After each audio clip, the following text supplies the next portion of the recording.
जो उन्होंने अपने गॉड या जो भी कुछ मान के रखे हैं, ये उनकी रचना नहीं है, ये भ्रम है।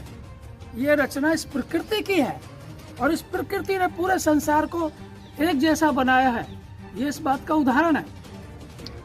तो इसका मतलब हम पूरा संसार वो एक ही ग्लोबल फैमिली यानी एक ही परिवार है। हम पूरा संसार एक ही परिवार है, अलग अलग नहीं है। और अगर संसार को बांटा है तो अलग अलग देशों में ये मानवों ने बांटा है कि भारत की भूमि से पूरे विश्व को शांति का संदेश गया है।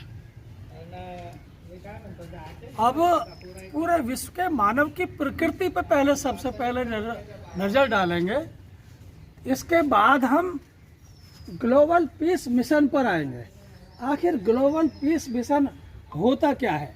जब ग्लोबल की बात आती है तो भारत की अकेले की बात नहीं है, किसी 2-4 कंट्रीज की बात नहीं है, इस पूरी पृथ्वी की बात आ जाती है।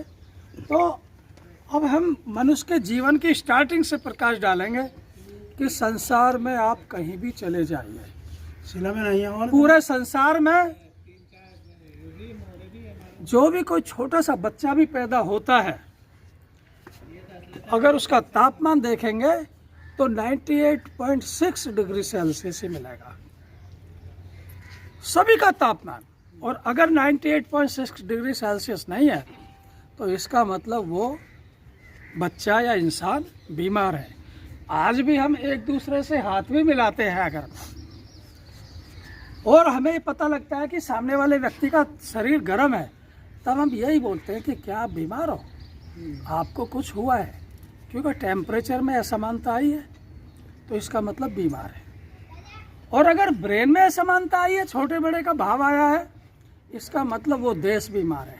अगर ब्रेन में इतनी बड़ी असमानता आई है कि हम एक दूसरे कंट्री को छोटा बड़ा गिनते हैं तो इसका मतलब वो बहुत सारी कंट्री बीमार है। आखिर इसका इलाज क्या है?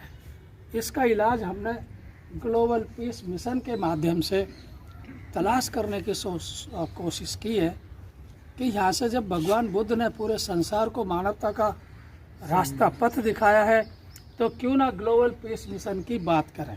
तो ये टेम्परेचर की बात बताई, इसके बाद फिर मनुष्यों में दूसरी समानताएं देखो, सभी का सांस लेने का तरीका एक ही है, सभी की भूख तभी मिटती है जब वो भोजन खाते हैं। कोई ऐसा व्यक्ति नहीं है कि जिसकी प्यास पानी के बिना कोई पेट्रोल या डीजल केरोसिन पीने से बुझती हो।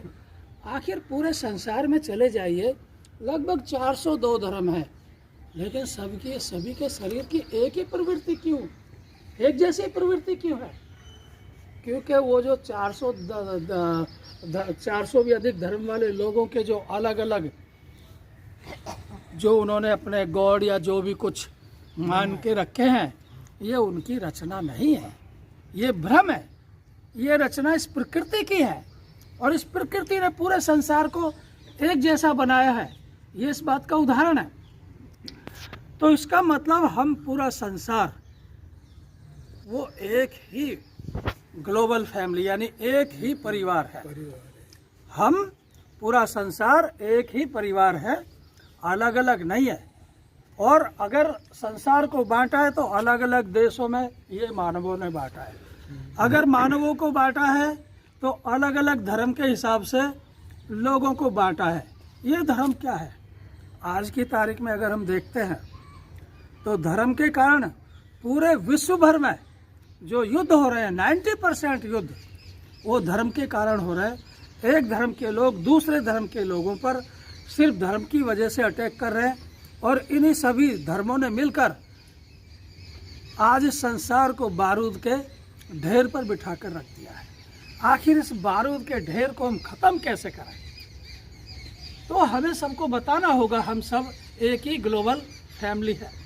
और ये जो 402 से भी अलग धर्म है, लोग धर्म में बटे हुए लोग, ये 402 से भी अधिक टुकड़ों में मानव समाज को बांट कर रख दिया है। और इस मानव समाज को बांटकर इस पृथ्वी को बारूद के ढेर पर बिठा दिया है। ये सबसे बड़े दुर्भाग्य की बात है। तो इसके लिए हमने 1 वर्ष पहले ग्लोबल पीस मिशन शुरू किया। एक यहाँ पर बोर्ड भी लगा हुआ है, before searching life on planet we stop killing life on earth. हम उपग्रह पे, दूसरे ग्रहों पे मानव जीवन की उत्पत्ति ढूंढ रहे हैं, लेकिन आप इस पृथ्वी पर तो एक दूसरे को मारना, हत्या करना, ये तो बंद करो।